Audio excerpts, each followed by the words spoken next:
যে তোরে সমস্যে করা ছোড়ে নত শিরে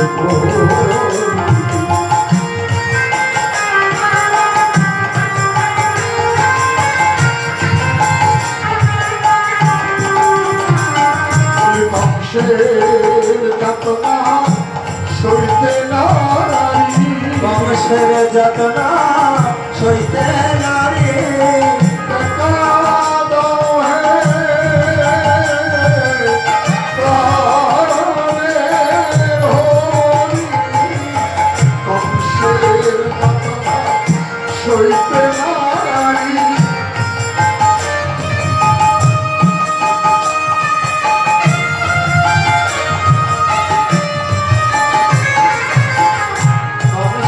যাতনা সইতে নারী ভাদ্র মাসের কৃষ্ণ পক্ষে অষ্টমী তিথিতে ভাদ্র মাসে কৃষ্ণ পক্ষে অষ্টমী তিথিতে গোবিন্দ জন্ম নিল কংসের কারাগারে প্রাণ কৃষ্ণ জন্ম নিল কংসের কারাগারে। যেদিন আমার কৃষ্ণ জন্ম নিলেন ভাদ্র মাসের অষ্টমী তিথি রোহিণী নক্ষত্রে কংসের কারাগারে।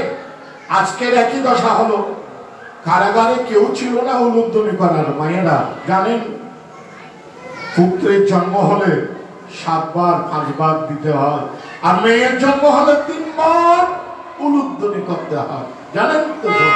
তাই বলে জমজমা তুমি বৃষ্টি পড়ে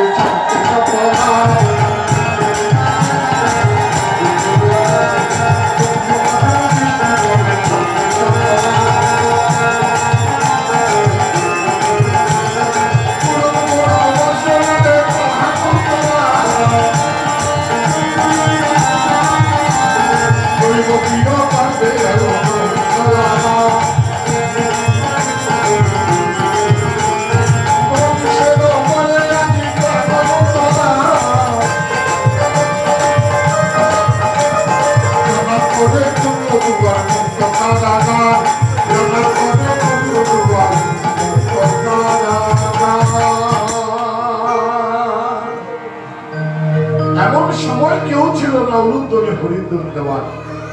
আর প্রকৃতি তাকে বরণ করে নিল। গুড়ুম গুড়ুম বজ্রনাথ, আর ওইদিকে শাঁসা বাতাস করছে।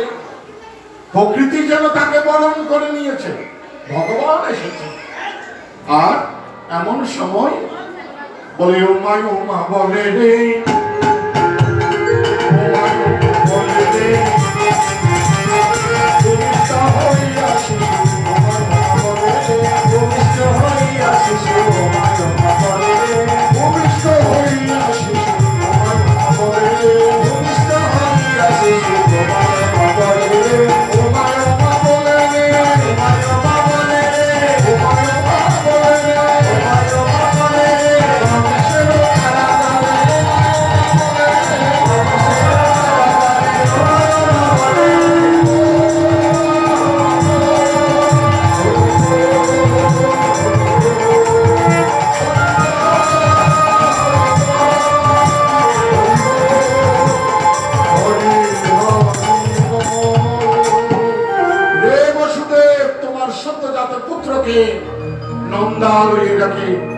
নন্দের কন্যাকে নিয়ে আসো। জানেন কি, কৃষ্ণের আরো 6 জন ভাইকে কংস রাজা এক এক করে মেরেছিল। কাহিনীটি জানেন? কৃষ্ণের মার নাম ছিল দৈবকী, আর দৈবকী ছিল কংস রাজার বোন। ঢাকঢোল পিটিয়ে বোনের বিবাহ দিচ্ছে, অসুর নিধনের সংকেত এলো। রে মূঢ় কংস, দৈবকীর অষ্টম গর্ভের সন্তান তোমার মৃত্যুর কারণ হবে। ওই কথা শোনা মাত্রই দৈবকী বসুদেব বললেন, দাদা, নারী হত্যা মহাপাপ। বলে আমি আমার তলোয়ার বলে দাদা আমি কথা দিলাম দৈবকীর গর্ভে যত সন্তান হবে আমি আপনার হাতেই তুলে দেব। আর ওইদিকে বসুদেব তো তিনি ঋষি পুত্র, তার জন্ম কাহিনী সে বিশাল। আগের জন্মে তারা দুইজন ছিল সাধক সাধিকা, আর এই কারণে তাদের কথা বিশ্বাস করে তাদের দুইজনকে কংসের কারাগারে দুইজনকে দুই পাশে বেঁধে রাখলো। আচ্ছা বলুন তো, স্বামী স্ত্রী মিলিত না হলে সন্তান হয় এমন কথা কোন গ্রন্থে আর লেখা আছে? এই আশ্চর্য সংবাদ। যেই কৃষ্ণ জন্ম হয়েছিল তার ছিল 4টি হাত 3টি চোখ। তখন দৈবকী ঘুমে অচেতন, পুত্রকে দেখে তখন সেদিন বসুদেব হাত জোড় করে বলছেন, বসুদেব বলছেন পুত্র তুমি যে আমার পুত্র, কেউ তোমাকে বিশ্বাস করবে না। তোমার এই অরূপ সম্বরণ আশ্চর্য রূপ তুমি সংহার করে, অর্জুন যেমন বলেছিল প্রভু তোমার এই বিশ্বরূপ থেকে আমি কম্পিত, আমি আর তোমার রূপ সহ্য করতে পারছি না, সম্যমূর্তি আমাকে দর্শন দাও। এই কথাও বসুদেব বলেছিল। আর তখনই কৃষ্ণের 2 হাত 3য় নেত্র নিম্মিলিত হয়ে গিয়েছিল। আর তখনই কৃষ্ণ তো তিনি ওমা ওমা কান্নাকারী কোন মায়ের সন্তান নয়, জন্ম মাত্র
দৈবকী অচৈতন্য অবস্থা থেকে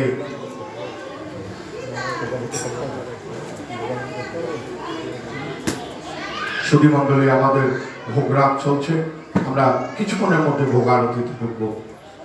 তাই বলছিলাম কি, এখন ওমা ওমা যখন বলা শুরু করলো দৈবকীর ঘুম ভেঙে গেল। দৈবকী কি বলছে, বলে দেখো দেখো দেখো তোমার পুত্র সন্তান হয়েছে। 6টা পুত্র তো কংস মেরেছে, জানেন আরেকটা পুত্র ছিল, এটা তো 8ম গর্ভ। 7ম গর্ভ কোথায় কেউ জানেন? আমার দৈবকীর গর্ভে আরো একটি পুত্র সন্তান গর্ভবতল হয়েছে, তার নাম হলো শঙ্কর্ষণ অথবা বলরাম, রোহিণীর গর্ভে। আর এটা 8ম গর্ভ, গণনায় তো 7, কিন্তু আসলে এটা 8। এই 8ম গর্ভের সন্তান বলে দাও দাও দৈবকে দাও, পুত্রকে দাও, আমি তাকে নিয়ে নন্দালয়ে গেছি, আমার বন্ধু নন্দ রাজা, তার কাছে গেলেই হয়তো বা কংস আর খবর পাবে না। প্রহরীরা ঘুমিয়ে অচেতন, আর এমন সময় তুমি এই ভুল করো না, দাও দৈবকী পুত্রটি দাও। যে মাত্র পুত্রটি কেড়ে নিতে গেল, বলে কে ভাই আমায় মা ডাকিবে, বলি কে ভাই আমায় মা ডাকিবে, কে ভাই আমায় মা ডাকিবে, বলি কে ভাই আমায় মা ডাকিবে।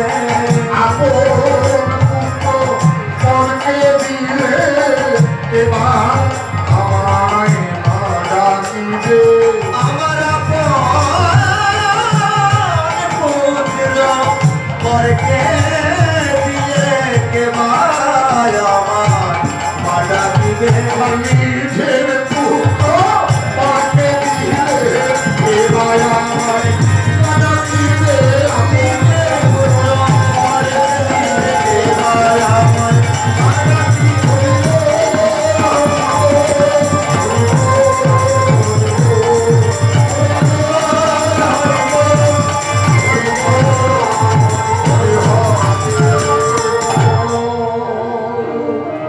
পুত্রকে কেড়ে নিয়ে এবার বসুদেব গঙ্গার ঘাটে যমুনার ঘাটে গেলেন। সুধী মন্ডলী, যারা বৃন্দাবনে গেছেন, এই পারে মথুরা, ওই পারে বৃন্দাবন।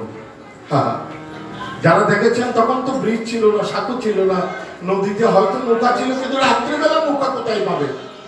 মাঝে মাঝে করে ডাকলো কিন্তু কেউ এলো না। সামনে দেখলেন একটা শ্রীগালী ঝপ করে নেমে নদী এপার থেকে ওপারে সাঁতারিয়ে চলে যাচ্ছে। আর বসুদেব ভাবলেন, সামান্য শ্রীগালী যদি নদী পার হয়, আমি কেন পার হতে পারবো না? এটি শ্রীগালী নয়, এটি হলো যোগমায়া। তিনি রাস্তা দেখানোর জন্য তাকে পথ দেখাচ্ছেন। সুধী মণ্ডলী, বাকি অংশ একটু পরে শুনবেন। চলেন ভোগারতি অংশ নিয়ে।